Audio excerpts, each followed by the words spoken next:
हम तो कहते हैं कि ऐसे मुख्यमंत्री को कुंभ पर्व रहते रहते इस्तीफा दे देना चाहिए। ये नहीं है पद के काबिल, ये जनता से झूठ बोलता है। মহাকুম্ভে মহাবিপর্যয় এবং তথ্য লুকোনোর অভিযোগে এবার বিজেপির হিন্দুত্বের পোস্টার বয় যোগী আদিত্যনাথের পদত্যাগ দাবি করলেন খোদ জ্যোতির্ বিদ্যাপীঠের শঙ্করাচার্য অভিমুক্তেশ্বরানন্দ সরস্বতী। हमको आपने ऐसा आभास करा दिया कि अफवाह चल रही है, कोई कैजुअलिटी नहीं हुई है, कोई मृत नहीं हुआ है। तो इतना बड़ा धोखा संत समाज के साथ, इतना बड़ा धोखा संत सनातनियों के साथ, इतना बड़ा धोखा हम लोगों के साथ कैसे इन्होंने कर दिया? क्यों कर दिया? अखाड़े की पीड़ा ज्यादा है कि आपने देश के सामने झूठ क्यों बोला, सनातनियों के सामने झूठ क्यों बोला? झूठा मुख्यमंत्री, क्या कारण है? क्यों इतनी बड़ी जब घटना हो गई थी तो आप क्यों छुपा रहे थे?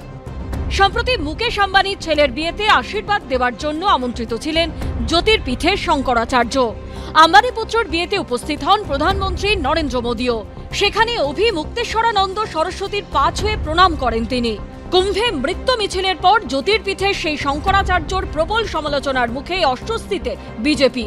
এরই মধ্যে বিরোধীরাও যোগী আদিত্যনাথের পদত্যাগের দাবিতে সরব হয়েছে। যোগীর পদত্যাগ করা উচিত, না হলে মোদী অমিত শাহর উচিত যোগীকে খারিজ করা। এখানে প্রস্তুতি কম, ব্যবস্থাপনা কম, পরিকল্পনা কম, প্রচার ঢাকঢোল পিটিয়ে পাবলিসিটি বেশি, খালি মার্কেটিং আর পরিকল্পনা নেই। এখনো তো সরকারি ফিগারই দিতে পারেনি, কখনো বলছে 30 জন, কখনো বলছে 40 জন। পাল্টা বিরোধীদের খোঁচা দিয়েছে বিজেপি।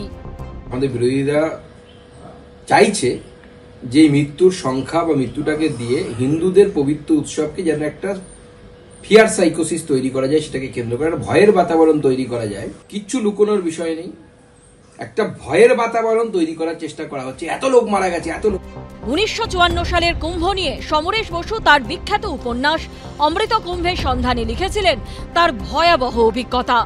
অমৃতের সন্ধানে গিয়েছিলাম, কি নিয়ে ফিরছি জানি না, যেদিকেই তাকাই সেই দিকেই বড় ভারী মনে হয়। চোখের জল যে এত লবণাক্ত তা আগে কখনো টের পাইনি। যে অমৃতের স্বাদ এত কটু, এত তিক্ত, সেই অমৃতের কি প্রয়োজন?